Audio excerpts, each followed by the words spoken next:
1000টা joint replacement in 2 বছর, এই জিনিসটা বিরাট বড় ব্যাপার। কেননা এত কম সময়ের মধ্যে একটা টিম এতগুলো জয়েন্ট রিপ্লেসমেন্ট করা অনেক জায়গায় দেখা যায় না, it's a very rare occasion. কিন্তু তার থেকে বড় ব্যাপারটা হলো আন্ডার মানিপাল ব্যানার আমরা যে টেকনোলজিটা নিয়ে আসছি, ডক্টর কাপুর আর তার টিম যে ডেমনস্ট্রেশনটা করছে ইন টার্মস অফ যে আমরা যে কোনো বয়সে হেলথকে নিয়ে যে আমাদের প্রায়োরিটিটা আছে, সেটা বিরাট বড় ব্যাপার। আপনি দেখলেন কত বয়স্ক লোকেরা আজকে র্যাম্পে ওয়াক করলো, তারা কিন্তু তাদের লাইফটা হয়ে গেছিলো বেড রিডেন, হাঁটতে পারে না, হুইল চেয়ার ড্রিভেন, তারা আজকে হেঁটে ডান্স করে র্যাম্প ওয়াক করে, that is the life, that is what the message we want to give to the whole world, that you can do a joint replacement and get back to your normal life.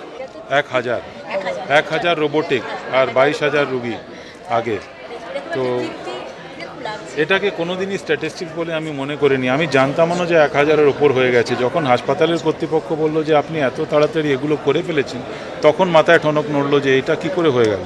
তো তখন আমি ভাবলাম যে এতটা তো আমি ভাবিনি, রোজ operation করছি, লোকজনকে দেখাশোনা করছি, রোজ ওদের দেখছি, তাহলে আমি তো এটা জানতাম না যে এতটা করে ফেলেছি। হঠাৎ করে যখন জানা গেল আর এরা বললো যে না আপনার রুগীরা অনেক ফোন করে, ওরা ডান্সের ভিডিও পাঠায়, ওরা হাঁটার ভিডিও পাঠায়, সাইক্লিংয়ের ভিডিও পাঠায়, তখন আমরা ভাবলাম যে ঠিক আছে, যদি ওদের এতই বেশি উদ্যোগ আছে, কলকাতার বাইরের রুগী, সব জায়গার রুগী, তাহলে আমরা কিন্তু ওদের আপনাদের সামনে প্রত্যক্ষ নিয়ে আসবে, যাতে আপনারা এই জায়গা থেকে এই মেসেজটা পৌঁছে দিতে পারেন পশ্চিমবঙ্গে আর সারা দেশে, যে আমাদের রুগীরা কিন্তু আর রুগী নেই, ওরা কিন্তু ভালো হয়ে যেতে পারে, আর এখানেই ভালো হয়ে অনেক অনেক অনেক অনেক বেশি লাভ করতে পারে।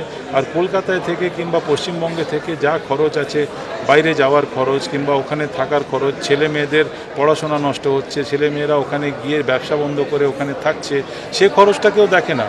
যে জাহাজে করে যাচ্ছে, 4টে লোক সঙ্গে করে নিয়ে যাচ্ছে, আজকে সে খরচটাও তো আমাদের বাঁচছে। সে আমাদের ইকোনমি, পশ্চিমবঙ্গের ইকোনমি যদি হেলথ ইকোনমি দিয়ে আমরা তৈরি করতে পারি, যদি আমরা 5 টাকা বাঁচাতে পারলাম, তাহলে আমরা 5 টাকা রোজগার করলাম।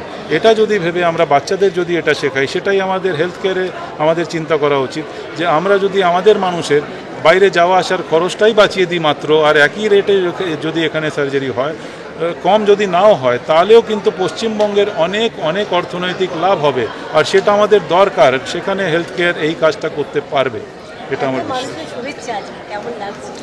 আমি জানি না আমি কি করেছি জীবনে, আমি তো কাজ করতে নেমেছিলাম, এখনও করে যাচ্ছি, দিনে 16 থেকে 18 ঘন্টা আমি কাজ করে যাচ্ছি, আর সে কাজে আমার সঙ্গে এত লোক দাঁড়িয়ে পড়বে আর এত লোক আমার সাহায্যে আসবে, তার মানে আপনি দেখুন আমি কত বেশি আমার দরকার সাপোর্ট সিস্টেমের, আর আপনারা সবাই আমার সাপোর্ট সিস্টেম হয়ে দাঁড়িয়ে পড়েছেন। আমি এটা দেখে ভাবতেই এই জীবনটা যেন আবার আমাকে ঈশ্বর দেয়, আর আমি আবার এই সেবাটা করতে পারি।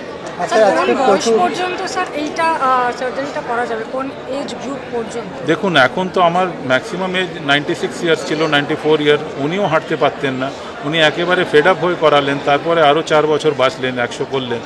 আর 35 বছরের মহিলা যে হুইল চেয়ারে আছে, তারও দরকার আছে, সেও করতে পারে। এখন এই সার্জারিটা এমন নয় যে আপনি কোনো একটা ধরাবাঁধা দিনে কিংবা বয়সে করবেন। যার দরকার আছে, যে আগামী 20 বছর বড় হবে, ওর বাচ্চারা বড় হবে, সে ওকে টিফিন লাগিয়ে দেবে, ওকে স্কুলে পৌঁছে দেবে, যদি ও হাঁটতে না পারে, তাহলে ওই গৃহিণীর বাড়িটা কী করে আমরা ঠিক করব? সেই জায়গায় কিন্তু সার্জারির জন্য এখন যার দরকার তার করতে হবে। পরে আমাদের রিভিশন সার্জারি এসে গেছে, আমরা ডেফিনেটলি জানি এটা আজকে এই সার্জারি 20 থেকে 25 বছর চলতে পারে, আর তারপরে যদি এই সার্জারিকে রিভাইজ করতে হয়, আগামী 20 বছর পরে কী টেকনোলজি থাকবে, কী ধরনের ইমপ্লান্ট থাকবে, সেটার জাজমেন্ট আমি এখন কেন করব?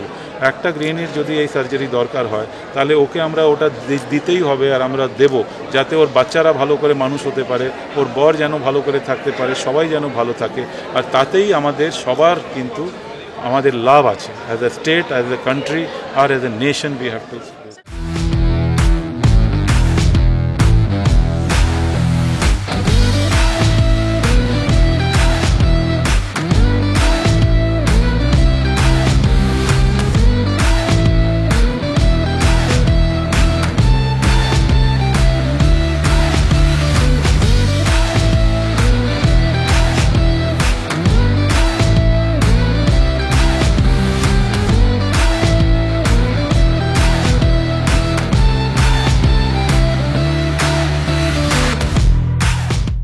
বিভিন্ন বিষয়ে ভিডিও পেতে চ্যানেল হিন্দুস্তানের ইউটিউব চ্যানেল সাবস্ক্রাইব করুন www.youtube.com/channelhindustan।